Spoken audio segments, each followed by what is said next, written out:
What's up? Aaron right here, Canadian Looney. So we've got Vassy Kapelos from CTV, their big-time star reporter, and David Eby, the Premier of British Columbia, who had some very suspicious ties to China, just some funny things going on. I kind of think Vassy's going to tear him up. Let's take a peek. I haven't seen this yet. Let's take a look. What? The Canadian government is forging ahead with its plan to greenlight and break ground on so-called nation-building projects. Step one was legislation.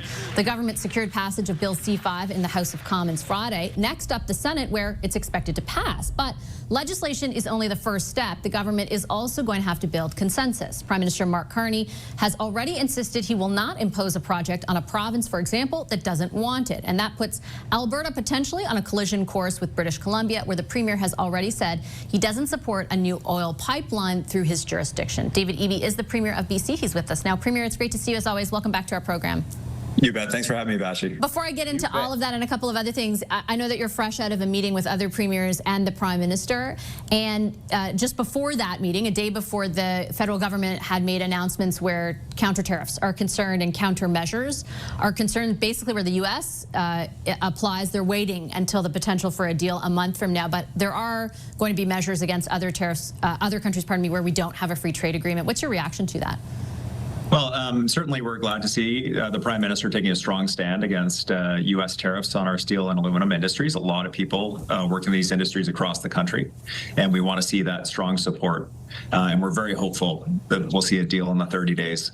I guess the anxiety that I have coming from Western Canada is we need to deepen trade relationships with everybody else in the world, and we don't want to open new trade wars with other countries. And so while we certainly have concern about dumping and about our local industries, I think there are ways that we can deal with that without duties on third countries that we're trying to deepen relationships with, including by supporting the cost of transportation of Ontario steel to British Columbia, for example. It's cost prohibitive. We'd love to use Ontario steel out here, but it costs too much to ship it. So let's take that kind of approach rather than antagonizing people who we want to be partners in responding to U.S. aggression to our country. Do you ultimately think that this move will antagonize them? And did you communicate that to the Prime Minister? I'm deeply concerned that, in addition to our non-free trade agreement partners, that anti-dumping duties could also apply to the very countries that I just visited last week, to Japan, to South Korea, to Malaysia. These are countries that we're trying to diversify our trade relationships with, where I was just saying, like, we want to work with you guys. We need to deepen our relationship with you. We just don't want to be sending those signals that we're going to hurt them in order to please the United States. It won't move us forward. A few weeks ago on this program, the Premier of Alberta, when I posed to her against the backdrop of the pitch she was already making for a pipeline that went through her province carrying oil to the northwest part of yours, that you had at the time signaled like your view on that had not changed. She said she intends to convince you otherwise. Can she convince you? Well, I think, sometimes I feel like the media is gathering around and chanting fight, fight, fight between us and Alberta right now. There's no fight here. The concern that I have is a matter of priorities. We have a taxpayer-funded pipeline, the TMX pipeline. It's owned by Canadians. It's not operating at capacity. There's 200,000 additional barrels of capacity in that pipeline. Let's start there.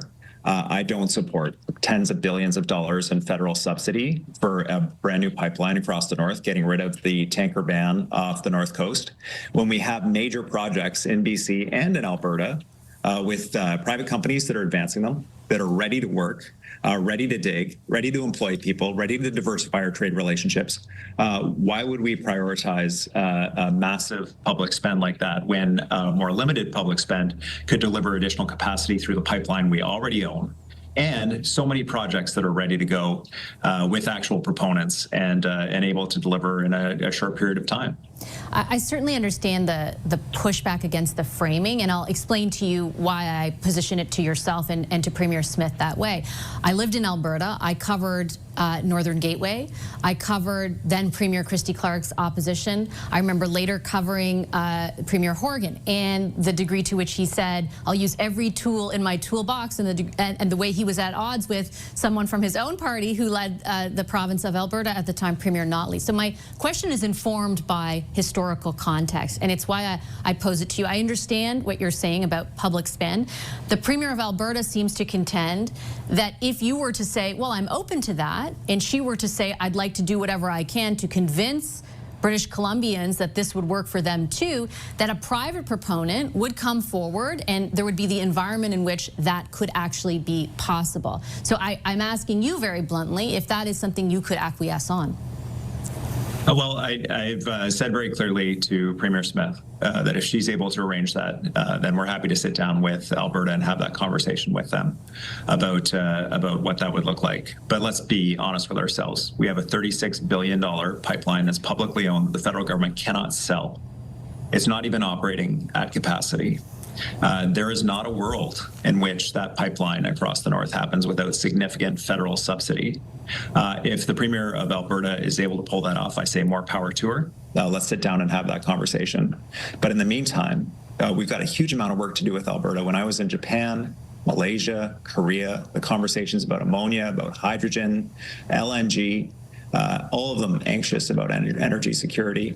Huge work that we can do with massive private project proponents, huge investment in both of our provinces.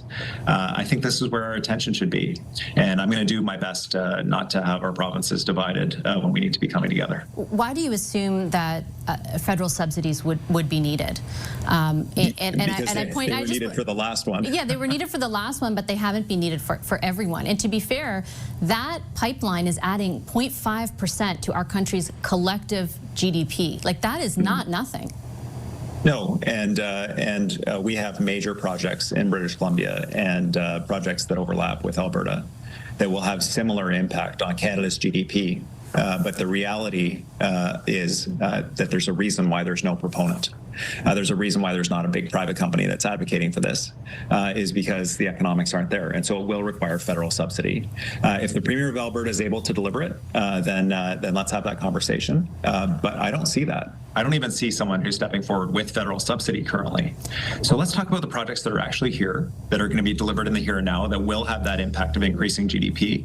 And a lot of that involves work that BC is going to have to do with Alberta and with the Yukon and with the federal government. Why is it mutually exclusive? Like, can't both happen at the same time? Like, can't the environment be created through, for example, Bill C-5, as the federal government is promising it will be, just passed late last week, in order to allow for the possibility of a private proponent? And can't also all the very valuable projects that you're talking about go ahead and increase the prosperity of our whole country? Like, why can't all of that happen at once? It can, Vassy, and that's why BC signed on with Alberta, Manitoba, Saskatchewan at the Western Premiers Conference for a corridor running from Manitoba to Prince Rupert for energy products, for electricity, for additional rail capacity. If Premier Smith is able to come up with this project, that's what the corridor will be for. Count me as skeptical and count me as opposed to the idea of tens of billions of dollars of additional federal subsidy when we have a pipeline that is not currently at capacity in our province operating right now. Despite the fact that it adds as much as it does to GDP? Like, that does nothing for you? It doesn't, Vassy. It doesn't exist. So no, I'm not saying that. Sorry, my apologies. I meant TMX. I don't mean some imaginary pipeline that hasn't been built yet, but the one that did require federal subsidies. Many would argue, because the environment of it was created by the federal government at the time, like, is making money for Canadians. Yes, fantastic, but it's also not operating at capacity. There's 200,000 additional barrels of capacity in that pipeline. So if the issue is getting Alberta products to Tidewater, why wouldn't we start there? I'll leave it on that note. I appreciate your time today, as always, Premier. Thank you so much. Thanks for having me, Vassy. We're going to wrap it up, guys, very quickly, just like Vassy did there. She's got a certain style. I don't know if you like it or appreciate it. I could take her or leave her. But somebody that I definitely would leave is David Eby. Not a fan. I find it very hard to trust that guy. Let me know in the comments how you feel about that.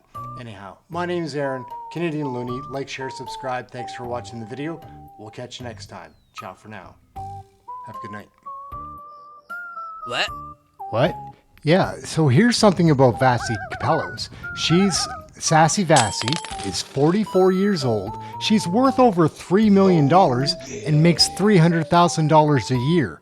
How do you have $3 million if that's your salary? Anyhow, Aaron, Canadian Looney, like, share, subscribe. Catch you in the next one.